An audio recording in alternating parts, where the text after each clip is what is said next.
Today's topic is wavefront.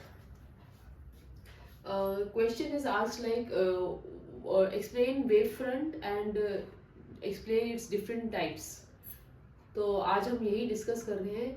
Wave front को जानने से पहले तो ये समझिए कि वेव क्या होती है. जैसे कि अगर हम एक स्टोन को पानी में फेंकेंगे तो हमें मालूम है कि जो प्रोड्यूस होते हैं रिपल्स उसको हम वेव बोल देते हैं.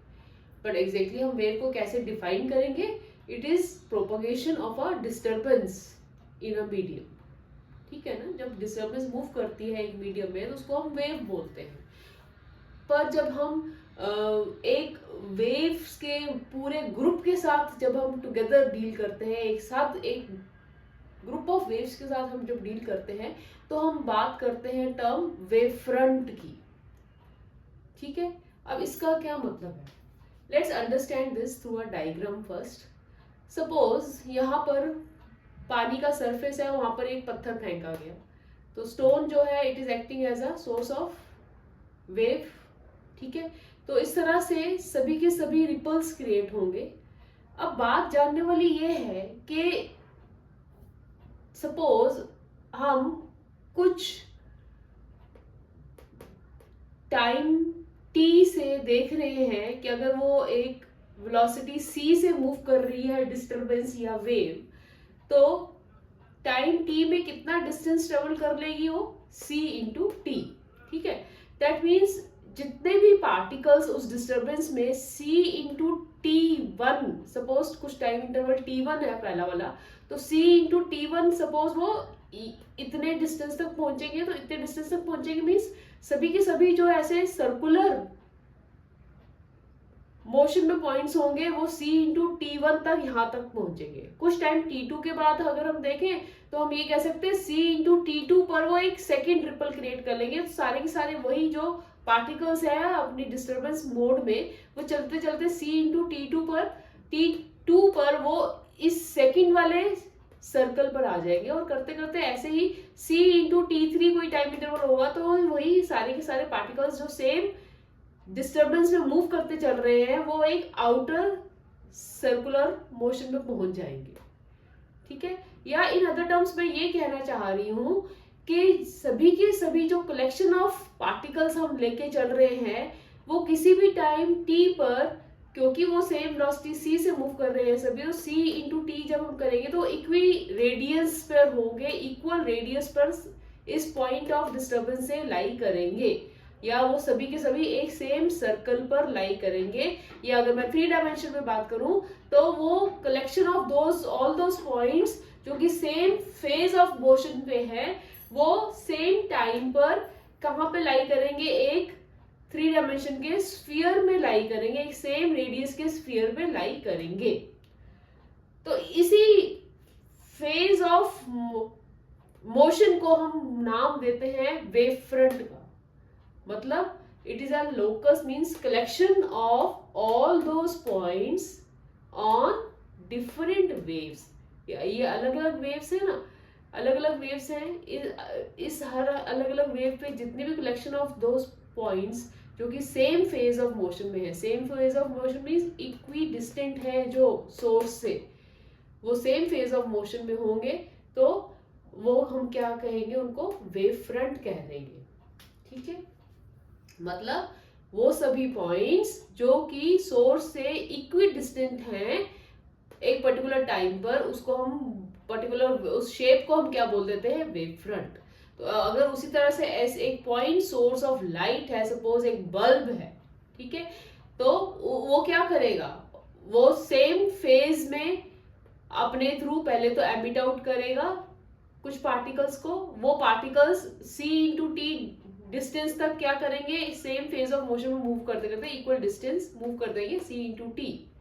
उसके बाद जो नेक्स्ट टाइम इंटरवल आएगा c इंटू टी टू, उसमें क्या होगा? अगेन वही पार्टिकल्स मूव करते हुए सेम फेज में इक्वी डिस्टेंट पहुंच जाएंगे at certain radius c into T two. तो इसको हम क्या नाम दे देंगे? इस शेप को हम बोल देंगे एक स्फेरिकल वेव फ्रंट बन गई है. ठीक है.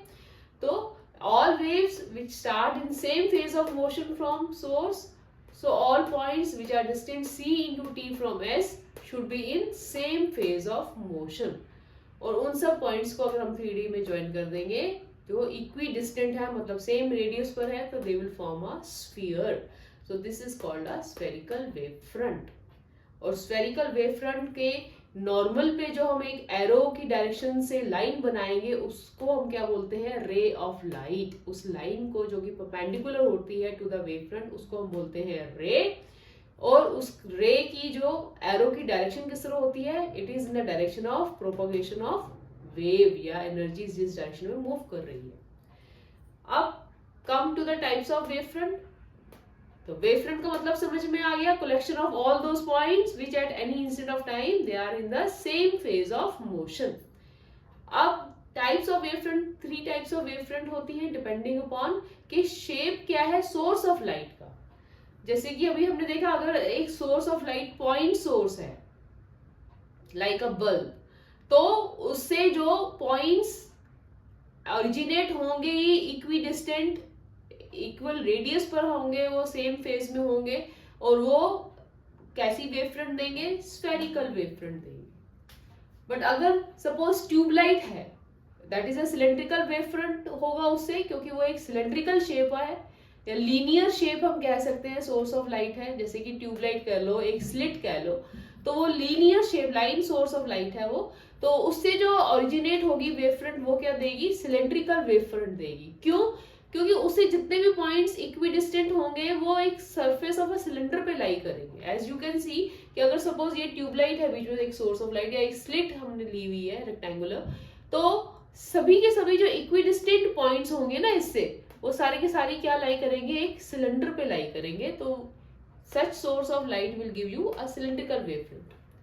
And the third one is plane wave front. इसका क्या मतलब है, इसका मतलब सिर्फ यही है कि अगर हम एक स्फेरिकल सोर्स ऑफ लाइट ले या सिलेंड्रिकल ले, कोई भी ले, और इससे अगर हम बहुत दूर चले जाएं, जब बहुत दूर चले जाएंगे इनसे, तो वहां पर हम जब एक वेव फ्रंट को देखेंगे तो वो हमें ना तो वो स्फेरिकल दिखेगी ना हमें सिलेंड्रिकल दिखेगी. बहुत डिस्टेंस पे वो हमें एक प्लेन वेव फ्रंट की तरह दिखेगी. मतलब इसका अगर हम बहुत लॉन्ग डिस्टेंस पे अगर हम कुछ पार्ट कंसिडर करेंगे तो it will simply originate like as if it is a plane. ठीक है, neither spherical nor cylindrical. So we can say a small part of spherical or cylindrical wavefront from a distant source appears like a plane at very large distance from the source. So it is called a plane wavefront. और plane wavefront में क्या होगा, simple एक plane की तरह एक wavefront आ रहा है. ठीक है, और उसमें जो रे ऑफ लाइट होगी वो क्या हो जाएगी, परपेंडिकुलर टू इट हो जाएगी, एंड एरो किस डायरेक्शन में हो जाएगा रे का, in direction of propagation of the wave.